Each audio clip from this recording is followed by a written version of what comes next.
대한민국 근현대사를 성경적 세계관으로 알리고 전하는 대한역사문화원의 한국 근현대사 발효하기 특강입니다. 건국의 걸림돌, 공산주의. 지난 시간에는 대한민국 건국의 걸림돌, 좌우합작에 대해 공부하면서 좌우합작의 진실은 좌익 세력이 공산주의 국가 건국을 위해 내민 위장 전술로 자유대한민국 건국을 방해한 건국의 걸림돌이었음을 확인했습니다. 오늘은 대한민국 건국의 걸림돌이었던 좌우합작의 뿌리, 공산주의에 대해 알아보겠습니다. 해방 당시 전 세계는 공산주의 열풍이 불고 있었고 한반도도 예외는 아니었습니다.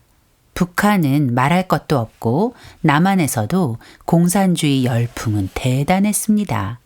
1946년 미 군정청 조사에 따르면 38선 이남에 사는 사람들의 78%가 사회주의와 공산주의를 지지했다고 하니 그 당시 공산주의 열풍이 어느 정도였는지 짐작이 됩니다. 그런 분위기에서 남한에는 좌우합작의 바람이 불어닥쳤고 이승만 박사는 그에 맞서 공산주의와 공조는 절대 불가능하다. 공산주의와 맞서 싸워야 한다라며 공산주의와의 좌우합작을 끝까지 반대했습니다. 이승만 박사는 왜 공산주의와의 연합을 그토록 반대한 것일까요?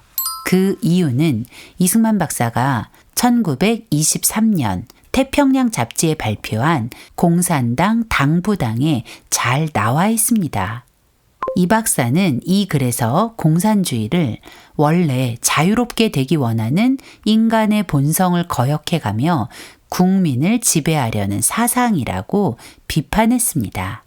공산주의가 사람들에게 자유를 줄 것처럼 말하지만 실상은 자유를 빼앗아 노예로 만드는 악한 사상이라는 것을 이 박사는 정확히 파악하고 있었기 때문에 공산주의와 연합을 절대 용인할 수 없었던 것입니다. 자, 이제부터 공산주의가 무엇인지 살펴보겠습니다. 공산주의가 주장하는 핵심은 사유재산 철폐와 모든 재산 공유입니다. 언뜻 들으면 꽤 괜찮은 말처럼 들릴지도 모릅니다. 그러나 이 말은 치명적인 독을 숨긴 채 화려한 겉모습으로 손을 흔드는 독버섯과 같습니다. 사유재산이 무엇입니까? 말 그대로 한 개인이 소유한 재산입니다.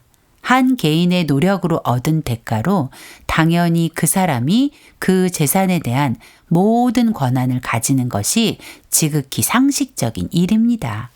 그런데 공산주의자들은 그 재산이 마치 자신의 것인 양 사유재산을 철폐한다고 주장하는 것입니다. 더구나 그 재산을 일구는데 그 어떤 힘도 보태지 않은 사람과 재산을 공유하라고 하는 것이죠. 그렇다면 어떻게 사유재산을 철폐하고 재산 공유를 가능하게 한다는 것일까요? 공산주의자들이 내놓은 답은 계급투쟁입니다. 공산주의자들은 소외계층의 해방을 위해 계급투쟁으로 정의사회를 구현하여 유토피아를 건설한다고 서슴없이 말합니다. 계급투쟁으로 평등한 세상을 만들어준다는 것인데 한마디로 남의 것을 빼앗아 균형을 맞춘다는 것이죠. 강도와 무엇이 다를까요? 그런데 공산주의자들은 이것이 정의라고 말합니다. 그러나 이것은 절대 정의가 아니라 오히려 불의입니다. 사실 이성적으로 생각해보면 어처구니 없는 말이지만 안타깝게도 많은 사람들이 그 거짓말에 속아 공산주의의 노예가 되어버렸습니다. 이런 불의한 공산주의는 어떻게 시작되었을까요? 바로 칼 마르크스라는 사람으로부터 시작되었습니다. 그는 1818년 5월 독일에서 태어난 유대인입니다. 그는 자신의 욕망이 채워지지 않는 것을 세상의 탓으로 돌리고 원망하다가 공산주의라는 괴물을 만들어냈습니다. 마르크스는 엥겔스와 함께 1848년 공산당 선언이라는 얇은 소책자 하나를 세상에 내놓았습니다. 그 얇은 소책자는 유럽에 공산주의 열풍을 몰고 왔고 세상을 피로 물들게 했습니다. 무신론과 유물론의 기초 위에 쓰여진 공산당 선언은 부르주아와 프롤레타리아를 적으로 만들고 프롤레타리아에게 부르주아와의 계급투쟁을 부추기며 그리고 공산당이 프롤레타리아를 위해 계급투쟁의 길잡이가 되어주겠다며 사람들의 마음을 움직였습니다. 마르크스의 공산당 선언은 더 많은 그리고 끔찍한 공산주의자를 낳고 낳았습니다. 마르크스를 추종하는 그들은 하나같이 이렇게 말합니다. 노동자, 농민, 무산계급자, 프롤레타리아를 위해 혁명을 하자. 부르주아 계급을 타도하고 사유재산 제도를 폐지해서 사람 위에 사람 없고 사람 밑에 사람 없는 부자도 가난한 사람도 없는 평등한 세상을 만들자. 부자를 없애고 사유재산을 없애면 평등한 세상이 된다는 것이죠. 이 말은 새빨간 거짓말입니다. 사실 이 공산주의자들의 속마음은 마르크스나 그의 추종 세력 모두 한결같이 자신이 권력을 차지하려는 것입니다. 마르크스는 공산당 선언 제1장 부르주아와 프롤레타리아에서 지금까지 인간 사회의 모든 역사는 계급투쟁의 역사다. 자유민과 노예, 귀족과 평민, 영주와 농노, 장인과 도제, 간단히 말해 모든 억압자와 피억압자는 끊임없는 대립 상태에서 어떤 때는 은밀하게 어떤 때는 노골적으로 쉴 새 없이 싸웠다라며 인류의 역사가 계급투쟁의 역사라는 억지 주장을 합니다. 그의 주장대로라면 흘러간 역사는 지배자와 피지배자가 늘 대립하는 역사였다는 것입니다. 물론 권력을 가진 사람과 지배를 당하던 사람들 사이엔 갈등과 대립이 있었을 것입니다. 하지만 이 세상 모든 역사가 다 그런 것은 아닙니다. 그럼에도 마르크스가 인류 역사를 계급투쟁의 역사로 왜곡하면서까지 강조하는 이유는 자신이 권력을 가지기 위해 자신을 대신할 희생양이 필요했기 때문입니다. 마르크스와 공산주의자들이 노동자를 선동한 방법은 이 그림과 같습니다. 이 그림은 공산주의자들이 노동자들을 선동하기 위해 만든 자본주의 피라미드인데 이 그림의 가장 꼭대기에 서 있는 사람들은 왕이나 통치자, 정치인들, 그리고 경제를 움직이는 자본가들입니다. 이 그림에서는 이들을 이렇게 표현합니다. We rule you, 즉 우리는 너희를 지배한다. 통치자나 자본가, 즉 기존의 권력을 가진 사람들을 노동자를 억압하는 대상, 지배하는 대상으로 프레임을 씌워 노동자들의 적으로 만들어버리는 것입니다. 그리고 바로 아래는 종교 지도자, 즉 기독교 지도자들입니다. 이들에게는 We fool you, 즉 우리는 너희를 속인다 라는 표현을 붙였습니다. 기독교 세계관을 기반으로 살아가던 서구 유럽 사회에서 기독교는 공산주의 혁명의 방해 요소였기 때문에 기독교를 거짓으로 몰아가야만 했던 것이죠. 또 군인들, 공권력을 행사하여 한 나라의 치안과 질서를 유지하는 사람들에게 We shoot at you, 우리는 너희를 쏜다 라는 자극적 문구를 붙여 공권력을 행사하는 이들에 대한 증오를 조장하고 있습니다. 그리고 귀족들과 중산층에게 노동자를 짓밟고 노동자들을 조롱한다는 프레임을 씌워 노동자들을 계급투쟁에 끌어들이는 것입니다. 그리고 노동자들은 이 자본주의를 떠받치고 있는 희생자로 묘사하며 노동자의 피해의식을 부추겨 자신의 처지가 부르주아 때문이라고 믿고 원망하며 분노를 품게 만드는 것입니다. 마르크스와 공산주의자들은 부르주아와 프롤레타리아를 둘로 갈라놓고 노동자들에게 진정한 유토피아를 원한다면 이 모순된 구조를 허물고 부르주아와 맞서 계급투쟁을 하라고 부추기는 것입니다. 마르크스의 계급투쟁 역사는 프롤레타리아 선동을 목적으로 만들어낸 지극히 편협한 억지 논리일 뿐입니다. 마르크스의 공산주의 이론이 실제로 열매를 맺은 것이 1917년 11월 7일 레닌이 주도한 러시아의 볼셰비키 혁명입니다. 볼셰비키 혁명은 최초의 마르크스주의, 공산주의 혁명입니다. 볼셰비키란 러시아어로 다수파 또는 많은 사람을 이르는 말입니다.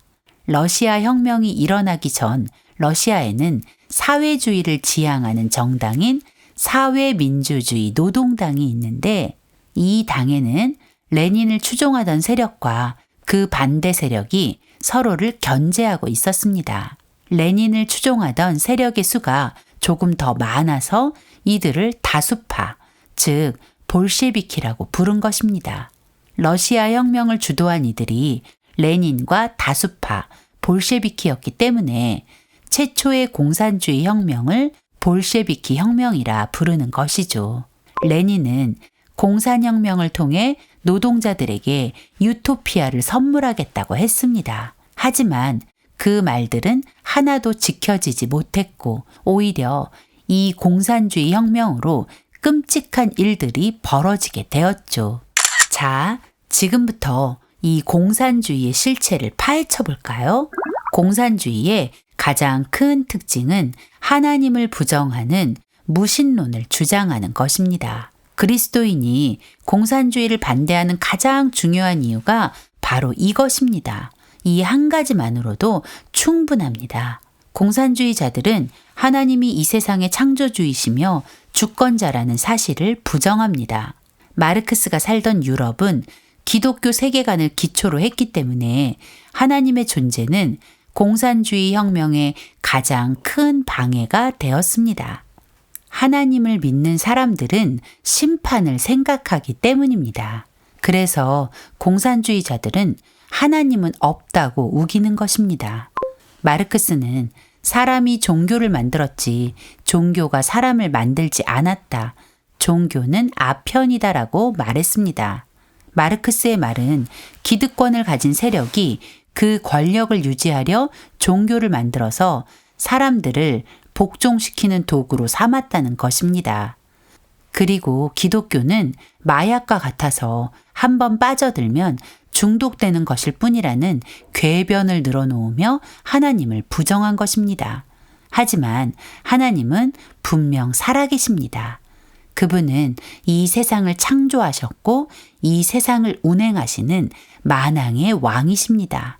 시편 14편 1절과 53편 1절은 마르크스처럼 하나님을 부정하는 사람들에 대해 이렇게 평가합니다. 어리석은 사람들은 그 마음속으로 하나님이 없다고 말합니다. 그들은 썩었고 가증스러운 죄악을 저지른 사람들이며 선을 행하는 사람이라고는 하나도 없습니다. 성경은 하나님을 부인하는 사람을 가증한 사람이라고 합니다. 그런 사람들은 착한 사람이 없다고도 합니다. 맞습니다. 앞으로 보게 될 공산주의자들의 만행을 보면 공산주의는 그들의 말처럼 달콤하지도 상냥하지도 않습니다. 공산주의는 악할 뿐입니다. 그런데 자신을 기독교인이라고 말하는 사람 중에 공산주의를 좋게 평가하는 사람들이 있습니다. 공산주의가 다 나쁜 건 아니야. 공산주의도 처음 시작은 좋은 게 있었어. 이 말은 틀렸습니다. 하나님이 없다고 말하는 공산주의는 처음부터 악한 것입니다. 공산주의자들은 하나님이 없다고 말하면서 하나님 대신 사람을 신처럼 섬기는 우스꽝스러운 짓을 합니다. 이런 모순적 행동의 바탕에는 인본주의가 숨어 있습니다.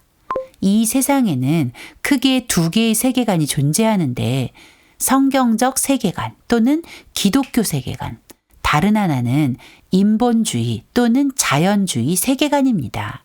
성경적 세계관은 모든 선택의 기준이 하나님의 말씀이지만 인본주의 세계관은 모든 선택의 기준이 시대마다 또 환경에 따라 달라지는 사람의 말과 생각입니다. 공산주의자들은 철저한 인본주의자들입니다. 그래서 오류가 나타나는 것입니다. 성경적 세계관으로 세상을 사는 사람들은 자신의 생각과 방법대로 살지 않고 오직 하나님의 뜻을 따라 하나님의 방법대로 살아갑니다. 그러나 인본주의 세계관으로 사는 사람들은 사람의 생각이 너무 중요합니다. 그래서 하나님의 자리에 사람을 세우고 숭배합니다. 공산주의 혁명으로 권력을 잡은 사람은 하나님의 자리에 자신을 올려두고 경배하도록 했습니다. 공산주의자들은 이미 오래전에 죽은 마르크스와 엥겔스를 추앙하고 레닌, 스탈린, 그리고 마오쩌둥, 김일성, 김정일, 심지어 살아있는 시진핑과 김정은까지 신처럼 숭배하고 있습니다. 공산주의를 들여다보면 인본주의로 꽉 차 있는 것을 알게 됩니다. 창시자가 있고 그를 추앙합니다. 공산주의 이론가들의 규범을 책으로 만들고 그 규범을 추종하는 추종자들이 있습니다. 그 추종자가 공산당입니다.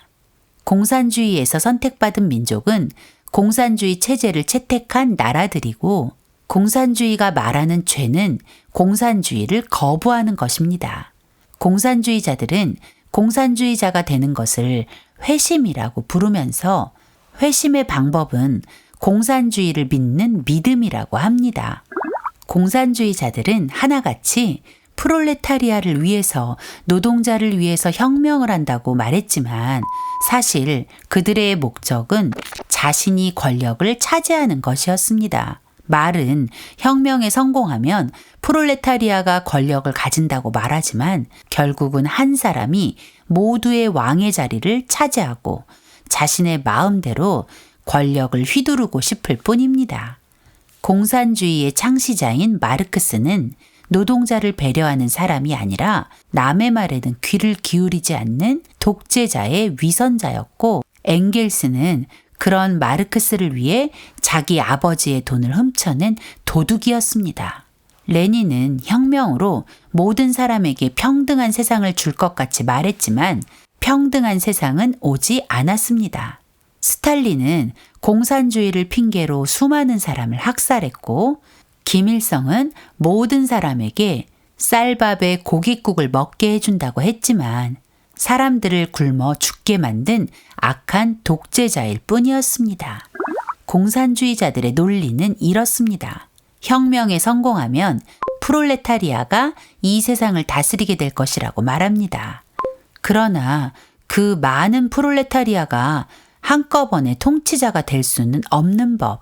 공산주의자들은 공산당이 프롤레타리아를 대표하겠다고 합니다. 그런데 공산당원도 한두 명이 아닐 것이고 그러니 하는 수 없이 공산당 중에 수뇌부에 해당하는 중앙위원회가 모두를 대표해 어려운 일을 다 해주겠다는 것입니다. 그래서 지난 역사를 들여다보면 소련에서는 스탈린과 그 측근이, 중국에서는 마오쩌둥과 그 측근이, 북한에서는 김일성과 그 측근이 권력을 차지하고 결국 가장 큰 권력을 가진 한 사람의 1인 독재와 숭배로 결론을 맺는 것입니다. 결국 공산주의자들의 계급투쟁의 목적은 단 하나, 자기가 권력을 가지는 1인 독재일 뿐이죠. 공산주의자들은 유물론을 주장합니다. 하나님은 우리를 창조하실 때 몸만 만든 것이 아니라 우리에게 영과 혼을 주셨다고 성경은 증언합니다. 그러나 공산주의자들은 영혼 따위는 없다고 말합니다. 그러면서도 사람도 그냥 물질일 뿐이라고 합니다. 마르크스는 모든 정신, 즉 생각과 사상은 물질에서 나온다고 주장하며 눈에 보이는 세상이 전부고 영혼 같은 것은 존재하지 않는다고 주장합니다. 유물론은 마치 무신론과 쌍둥이 같습니다. 그러니 그들은 이렇게 생각합니다. 죽으면 끝인데 도덕, 윤리, 양심 같은 건 다 잊어버리고 공산주의 혁명을 성공적으로 마치는데 최선을 다하라는 것입니다. 그래서 유물론으로 무장한 공산주의는 목적을 이루기 위해서는 어떤 악행도 가능한 것입니다. 그러나 성경은 분명히 우리가 영적인 존재라고 말합니다. 그리고 우리의 최종 목적지가 천국 또는 지옥이 될 수 있다고 경고합니다. 이 경고를 받아들이는 이유는 우리가 영적인 존재라는 것을 인정하기 때문입니다. 그러나 공산주의자들은 영적 세계를 부정합니다. 그래서 도덕과 윤리 때문에 공산주의를 떠나지 못하도록 사람들의 눈을 가리는 것입니다. 그러나 분명한 것은 우리의 행위대로 보응을 받는 날이 반드시 온다는 것을 기억해야 합니다. 공산주의는 진화론으로 세상을 속이는 희대의 사기 집단입니다. 사람들은 자주 우리의 근원에 관한 질문을 합니다. 나의 시작, 인류의 시작, 우주의 시작 등 처음에 관한 궁금증이 있습니다. 하나님의 살아계심을 믿는 사람들은 창세기 1장 1절에 기록된 대로 태초에 하나님이 세상을 창조하셨다는 명확한 답을 가지고 있습니다.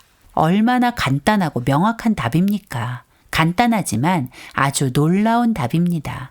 하나님이 이 세상 모든 만물을 창조하셨다는 그 진리를 믿으면 온 우주 만물의 법칙과 운행, 그리고 인류의 모든 역사가 이해됩니다. 그러나 공산주의자들은 이 진리를 부정합니다. 엄밀히 말하면 그 진리를 숨기려고 합니다. 왜냐하면 그들은 하나님이 없다고 주장하기 때문입니다. 공산혁명 이후 아무리 공산주의 사상을 들이밀어도 온 세상이 공산화되지 못했습니다. 그 이유는 창조주에 대한 믿음 때문이었습니다. 그래서 공산주의자들은 사람들이 하나님의 존재를 부정하도록 하기 위해 진화론을 과학이라고 우기며 사람들을 속이고 있는 것입니다. 진화론의 주장은 이렇습니다. 어느 날 아무것도 없던 우주에 고밀도의 입자가 폭발하면서 그 입자 속에 들어있던 모든 것이 일순간 팽창해서 오늘 우리가 사는 세상의 모양을 갖추었다라고 말이죠. 바로 빅뱅 이론입니다. 그리고 이 빅뱅을 통해 갑자기 우연히 생겨난 미생물이 양서류로 또 양서류가 파충류로 그러다가 점점 진화를 거듭하며 유인원으로 그리고 사람이 되었다는 것입니다. 정말 만화 같은 이야기 아닌가요? 집을 지을 때도 자동차를 만들 때도 설계도라는 것이 필요합니다. 하다못해 작은 컵을 하나 만들어도 설계도가 필요한 법입니다. 그런데 하루 24시간, 밤과 낮, 1년 365일, 12달, 계절과 절기가 한 번도 변함없이 진행되는 이 섬세한 우주의 운행 질서를 우연이라는 말로만 설명한다는 것이 과학일까요? 사실 태초에 하나님이 천지를 창조하시니라 라는 이 말씀만 믿으면 모든 게 다 해결이 되는데 이걸 부정하려니 계속 거짓말만 늘어놓는 것입니다. 그러다가 그 거짓말이 탄로나면 아님 말고 식으로 또 다른 궤변을 만들어내는 것입니다. 이것이 공산주의입니다. 공산주의자들이 아무리 그럴싸한 말로 공산주의를 포장해도 사람들에게 자유를 주지 못합니다. 오히려 사람의 자유를 박탈하는 덫이라는 것을 기억해야 합니다. 오늘은 건국의 걸림돌, 공산주의의 근본적 문제들을 들여다보았습니다. 다음 시간에는 역사 속에 현실로 드러난 공산주의 민낯에 대해 나누어 보도록 하겠습니다.